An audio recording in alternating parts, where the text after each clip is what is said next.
So the Arab army is stuck outside, trying to figure out how to get inside so they can capture this holy city. The Archbishop of Jerusalem, a man named Sophronius, by the way, a Christian Arab, a loyal Roman citizen. Sophronius comes out of the gates to meet the Caliph because he sees the Caliph's army arrive. And as he's approaching, he sees a man leading a camel at the front of the army. The Arab army is being led by a man leading a camel with a man on the camel. So Sophronius, he's got a giant red hat, because he's also a cardinal, right?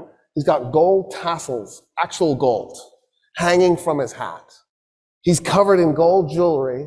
He's wearing red robes. He's covered in perfume. He's on a lectica. The lectica was the couch that the Romans would ride, and then they'd have like 4 or 8 men, depending on how big it is, carrying it. And then he has 2 men, one on each side, fanning him. Of course, right? That's what Jesus would want from his bishops. It's exactly right. And he's coming out on this lectica being fanned. And he comes up to the guy on the camel, and he says, where's the Caliph? And the guy on the camel does like this. He nods with his head at the guy leading the camel. So Sophronius turns to the guy leading the camel and goes, where's the Caliph? And the guy leading the camel says, I'm the Caliph. And Sophronius goes, dude, you're dressed in rags. The guy's pants were mended multiple times. His shirt was mended multiple times. And he goes, no, I'm the Caliph. And Sophronius goes, you've just conquered Iraq and Syria and all of Palestine minus Jerusalem. How is it you're so poor? And the Caliph goes, well, why would I collect wealth? We're not doing this war because I'm trying to plunder anything. And then Sophronius goes, why aren't you riding the camel? And Omar goes, that's my servant on the camel, and we take turns so that neither one of us gets exhausted. At this point, Sophronius is like, oh, what? Who just conquered us? What are these, Marxists? And so Sophronius gets off the lectica because he's shamed off of the thing. And he says, okay, I want to talk to you about our surrendering the city to you. And the Caliph says, I have an idea. Let's walk to the city and I'll tell you what I was thinking the terms would be. So we'll start there. And Sophronius goes, yes, of course. And as they're walking, Umar ibn al-Khattab says, why don't we do this? All Roman politicians leave Jerusalem. You just go, if you're a politician. So if you're a top bureaucrat, an officer, and you can take anything you can carry. So you can take gold, as long as you can carry it. And Sophronius goes, okay, that's reasonable. That's actually more than reasonable. I just assumed you'd enslave them and take their gold. I don't see how anybody would be mad about that. And then what else? And the Caliph goes, oh no, I was thinking that's it. We don't do anything else. And Sophronius goes, wait a minute, I am really confused. So when us Romans capture a city, we enslave a segment, we plunder the city, probably a little bit too much raping too. We might even burn some of it, just for grins and giggles. And then we declare it to be ours. What about that? And Umar ibn al-Khattab goes, no, we're not going to do any of that. No plundering, no raping, no enslaving. We don't do that stuff. And then Sophronius goes, oh, but you're going to seize property in the city. And the Caliph goes, no, we're not going to take anybody's property. We're going to leave the city exactly like it is. The only thing I want to do is eject the Roman politicians with whatever they can carry. And Sophronius goes, there's nothing to negotiate. Yeah, we surrender the city this instant. I don't understand, actually. They walk into the city, and this is a holy city to them, because Jesus is holy to them, because the Jews were holy to them. And so they see this as a holy city. Sophronius goes, tell me about your religion, as they're walking through the streets. And so Umar ibn al-Khattab starts telling him about Islam. Sophronius goes, it just sounds like a variation of Christianity. I feel like our religions are shockingly similar.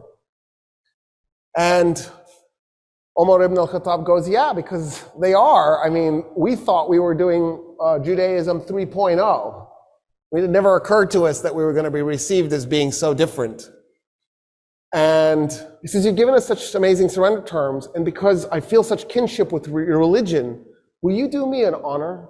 Will you come to my church and pray in your Muslim way next to me as I pray in my Christian way? And Umar ibn al-Khattab goes, never. And Sophronius goes, why? He goes, I'm the Caliph. The first place I pray in Jerusalem is going to become a mosque. The Muslims will take it and they will create a place of worship for Muslims, and you will lose it. And I don't want you to lose your church. And Sophronius goes, okay. What if we find an empty piece of Jerusalem and we just pray there? And Umar ibn al-Khattab goes, yes, I accept. An empty piece, something that nobody owns.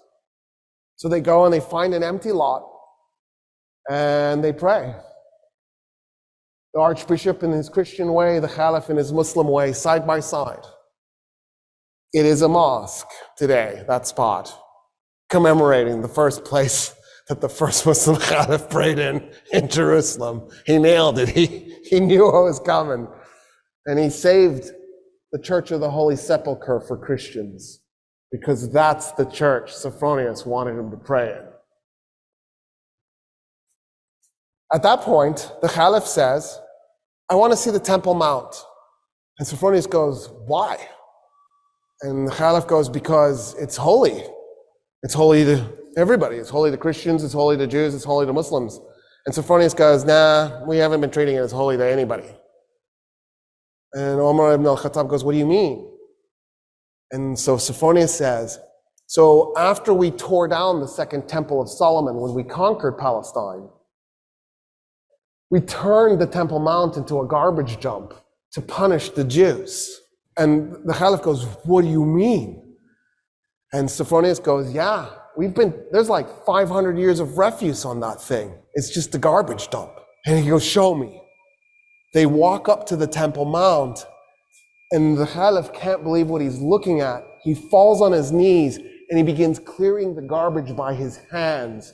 His army sees their leader on his knees clearing garbage, and they run up, and they start clearing the garbage themselves. And they clear the garbage off the Temple Mount. The Caliph goes, okay, I want to meet some of the Jews living in Jerusalem.